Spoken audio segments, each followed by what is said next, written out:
Imagine staring up at the night sky, only to realize the stars are rearranging themselves, forming shapes no human mind should ever comprehend. The air thickens and the silence screams. This is where our story begins. In the remote town of Dunwich Hollow, nestled between ancient gnarled forests and a perpetually fog-shrouded lake, Dr. Evelyn Marsh, a renowned astrophysicist, arrives to investigate strange cosmic signals.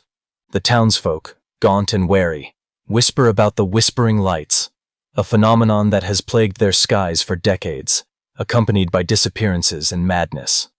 Evelyn's first night is unsettling. As she sets up her equipment by the lake, the stars above pulse erratically, casting eerie phosphorescent glows on the water. Suddenly, a low hum vibrates through the ground, and the stars above seem to spiral inward, forming an impossible spiral galaxy, right where the moon should be. Nearby, an ancient stone circle, half buried in moss, begins to glow with an otherworldly blue light. Evelyn feels a chill crawl down her spine as the air thickens with a scent like burnt ozone and decay. The hum intensifies, and the whispers begin, soft, unintelligible murmurs that claw at her sanity. Determined, Evelyn deciphers the cosmic signals, revealing a transmission not from space, but seemingly from beyond the veil of reality itself. The message is a paradox of mathematics and madness, hinting at an entity known as Nyath'Qorath, a being older than time, lurking in the folds of the universe, waiting to awaken. As nights pass, Evelyn's dreams become invaded by visions of colossal, writhing shapes, tentacles of star stuff stretching through the void, eyes like black holes staring into her soul. She learns from the town's oldest resident, a blind woman named Mara, that the whispering lights are a warning and a prison. The stone circle is a seal, holding back the cosmic horror. Mara's voice is raspy but resolute as she recounts the lore passed down through generations. Long ago, she says, when the stars were young, Nyath'Qorath tried to break into our world. The ancients, those who understood the old ways, forged the stone circle with spells and sacrifices. It is the only thing keeping the darkness at bay. Evelyn pores over Mara's tattered journal, filled with cryptic symbols and fragmented passages written in a language that twists her mind. The more she studies, the more she realizes the cosmic signals are entwined with the ancient spellwork, mathematics fused with magic, science intertwined with eldritch power. One evening, as she calibrates her instruments, Evelyn notices the stars blinking in irregular patterns, almost as if communicating. She records the phenomenon, her fingers trembling as the code reveals itself. An invocation, a summons perhaps, or a warning etched in the fabric of space-time. The townsfolk grow increasingly anxious. Doors are barred at dusk, and whispers of vanished neighbors float through the mist. Evelyn senses a growing malevolence, a pressure that distorts reality itself. Shadows lengthen unnaturally, and the fog thickens, swallowing sound and light. Driven by a mix of scientific curiosity and dread, Evelyn ventures deeper into the forest. She discovers ancient runes carved into twisted trees, pulsating faintly with the same blue light as the stone circle. Her equipment records fluctuations in electromagnetic fields, yet the readings defy known physics.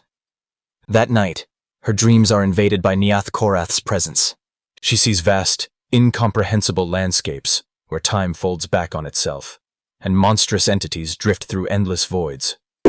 A voice echoes in her mind, fragmented phrases in a forgotten tongue that simultaneously terrify and mesmerize her. Days blur into nights as Evelyn's obsession grows.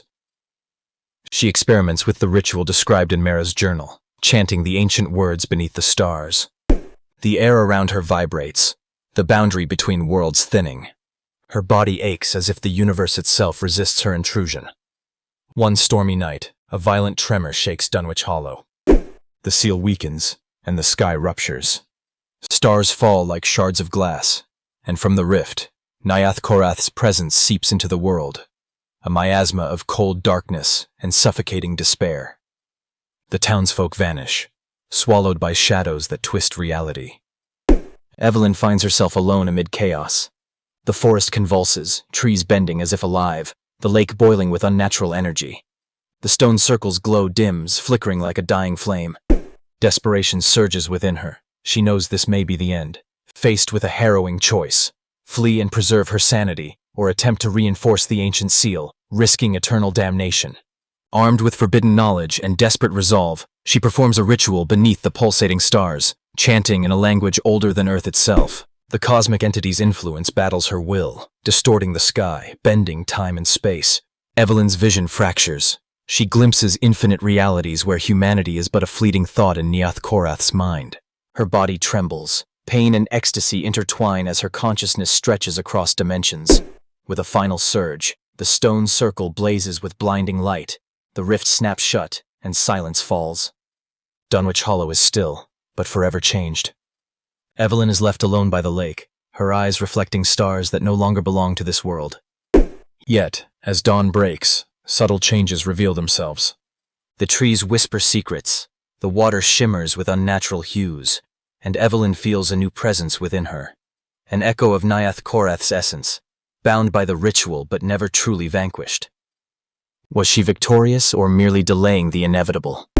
As the camera pans out, the night sky subtly shifts once more.